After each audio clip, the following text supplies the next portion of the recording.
My name is Dan, and I am awesome. Everybody loves me because I'm so awesome. My name is Dan, and I'm really, really awesome. Ngayong araw fans, samahan nyo akong mag-work from home.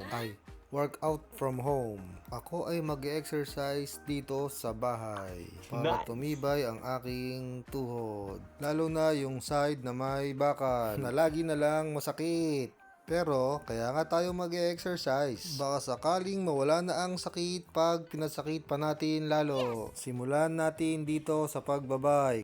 Pero bike from home lang fans, hindi pa natin kayang lumabas. Tiis-tiis muna tayo dito sa bahay. 5 kilometers stationary bike. With weight bearing yan, yung pedal. Nakasagad na para ma-flex ang aking tuhod. Masanay ang paggalaw-galaw niya.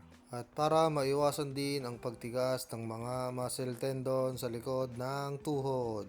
Halos sinabot din ako ng 30 minutes sa pagbabike. At nakalimang stopover. Fans, alam naman nating lahat na maganda ang epekto sa ating katawan ang pag-exercise gamit ang bisikleta. Marami kang benepisyong makukuha dito. Katulad ng PhilHealth, SSS, Pag-ibig, improved blood sugar levels, stronger immune system, lower blood pressure, improved memory and brain functioning, better mood, lower stress levels, and more energy.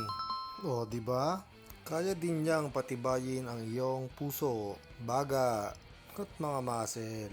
Makakatulong din to sa pagbabawas ng iyong timbang. Lalo na kung high intensity ang iyong pagbibisikleta. Malakas kasi siyang magsunog ng body fat. Mukha lang akong mabilis dyan pero naka fast forward yan. In fairness, sumakit din ang aking tuhod at binti dyan. Pero ox lang yan. Yan ang hanap ko talaga. Pananakit ng katawan. Punta naman tayo sa aking sunod na exercise. Ito ay seated position naman with weight bearing. 1 kilo lang.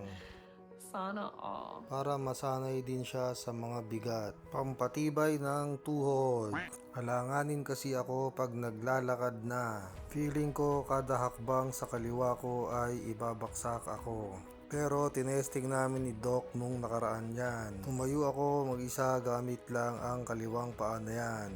Matibay naman. Kaso sa utak ko is parang hindi niya pa kaya. Kasi masakit pa rin ang aking tuhod. Parang maling tapak mo lang ay ibabaksak ka na. Kaya kailangan nang sanayin ang paglalakad. At iwasan ang pag-overthink, sabi ng aking doktor at ng physical therapist. Punta naman tayo sa aking last exercise. Ang tawag dito ay standing papogi lang. Kunyari si Wolverine ako. Standing calf stretching. Itutulak mo lang yung pader dyan. Tapos bilang ka lang hanggang 16. Kapag na-feel mong gumalaw na yung pader, stop ka na. Then ulitin mo lang ng 3 beses. Ginagawa ko to para mahatak yung Achilles tendon. Nanigas na kasi, kaya hirap ako maglakad. Ikaw ba fans, payag ka si Wolverine ka? Ang problema nga lang yung lakad mo pang Plants vs Zombies. O siya, hanggang sa susunod na video. Bye bye!